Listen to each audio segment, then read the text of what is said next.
Mounir El Alami est un expatrié égyptien vivant en Suède. Il est actuellement au Caire pour ses vacances, mais il transfère constamment de l'argent pour sa famille en Égypte lorsqu'il revient en Europe.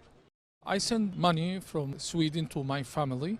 J'envoie de l'argent de Suède à ma famille. Ma femme vit ici en Égypte. J'en envoie à ma femme, ma mère et mes 4 enfants. J'envoie de l'argent pour les soutenir parce que la vie est chère et ma femme et ma mère ne travaillent pas et elles dépendent de moi. El Alami est l'un des 9,5 millions d'Égyptiens enregistrés vivant à l'étranger, dont une grande majorité travaille dans les pays arabes. La plupart de leurs envois de fonds sont envoyés à des proches pour les frais de subsistance, mais une grande partie est également allouée aux investissements.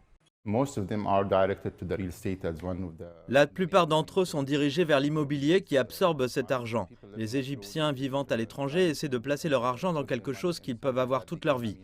L'un de ces secteurs est le secteur de l'immobilier, l'autre c'est l'or. Malgré les effets de la pandémie de coronavirus et la hausse de l'inflation mondiale en 2021, les envois de fonds ont augmenté de 6,6% d'une année sur l'autre pour atteindre 30 milliards de dollars en 2021, dépassant le tourisme qui a récolté 11 milliards de dollars et se rapprochant des exportations qui est la principale source de devises forte avec plus de 31 milliards de dollars. La majeure partie provient des pays du Golfe qui comptent le plus grand nombre d'Égyptiens vivant à l'étranger. Les transferts d'argent des Égyptiens vivant à l'étranger sont très importants car ils représentent plus de 20% du total des devises fortes provenant de l'étranger.